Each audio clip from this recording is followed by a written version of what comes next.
नमस्ते बच्चों मैं हूं आपके हिंदी विषय की अध्यापिका। मेरा नाम है रेखा चौहान। बच्चों, कक्षा 9 में आज हम पढ़ेंगे क्षितिज पुस्तक से पद भाग में पाठ 1।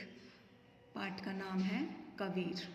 बच्चों, इस पाठ में सबसे पहले हम कवि परिचय पढ़ेंगे।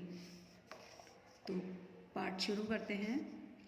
कबीर के जन्म और मृत्यु के बारे में अनेक किंवदंतियाँ प्रचलित है।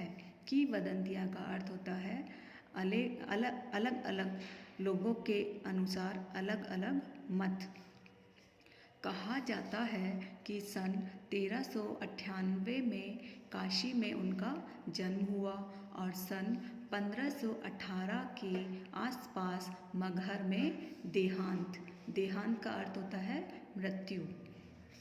कबीर ने विधिवत शिक्षा नहीं पाई थी। इसका अर्थ है वह विद्यालय पढ़ने नहीं गए थे, परंतु सत्संग का अर्थ होता है अच्छी संगति, पर्यटन का अर्थ है घूमना फिरना, तथा अनुभव से उन्होंने ज्ञान प्राप्त किया था। जो कबीरदास जी है वह उन्होंने शिक्षा प्राप्त नहीं की थी विधिवत, परंतु सत्संगत, पर्यटन और अपने अनुभव के आधार पर उन्हें ज्ञान प्राप्त हुआ था। भक्तिकालीन निर्गुण संत परंपरा के प्रमुख कवि कबीर की रचनाएं मुख्यतः कबीर ग्रंथावली में संग्रहित है। जो कबीरदास जी है वो भक्तिकालीन निर्गुण परंपरा के कवि थे और इनकी जो रचनाएं हैं कबीर ग्रंथावली है उसमें संग्रहित है। किंतु कबीर पंथ में उनकी रचनाओं का संग्रह बीजक ही प्रामाणिक माना जाता है।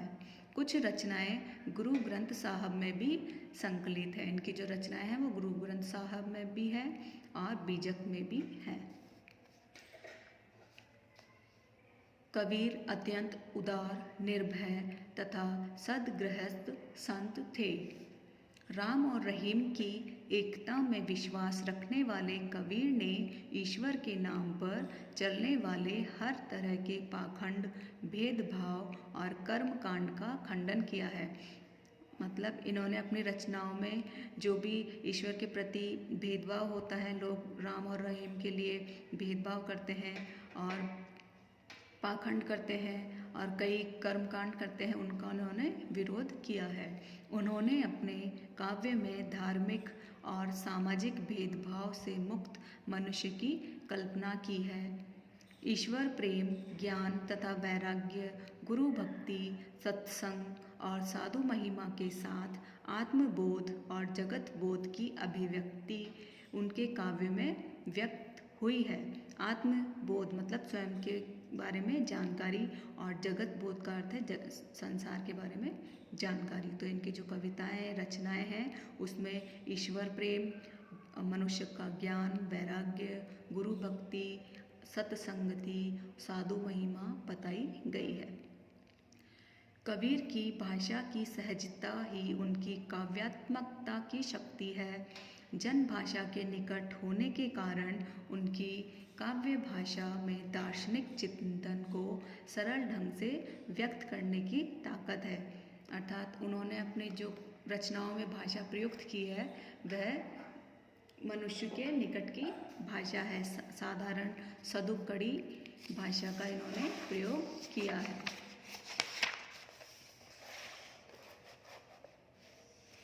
यहाँ संकलित साखियों में प्रेम का महत्व, संत के लक्षण, ज्ञान की महिमा, ब्रह्माडंबरों का विरोध आदि का भावों का उल्लेख किया है। अभी आगे हम जो साखियाँ पढ़ेंगे उसमें कबीरदास जी ने प्रेम के महत्व और संत के लक्षण, ज्ञान की महिमा और ब्रह्म आडंबर जो दिखावा करते हैं उनका विरोध किया है। पहले शब्द पद में ब्रह्म आडंबरों का विरोध एवं अपने भीतर की ईश्वर की व्याप्ति का संकेत दिया है। पहले पद में जो कबीरदास जी वो बताना चाह रहे हैं कि मनुष्य को बाहरी दिखावा नहीं करना चाहिए और मनुष्य के हृदय में ही ईश्वर व्याप्त है। तो दूसरे शब्द में ज्ञान की आंधी के रूप में सहारे ज्ञान के महत्व का वर्णन किया है। कबीर कहते हैं कि ज्ञान की सहायता से मनुष्य अपनी दुर्बलताओं से मुक्त हो सकता है।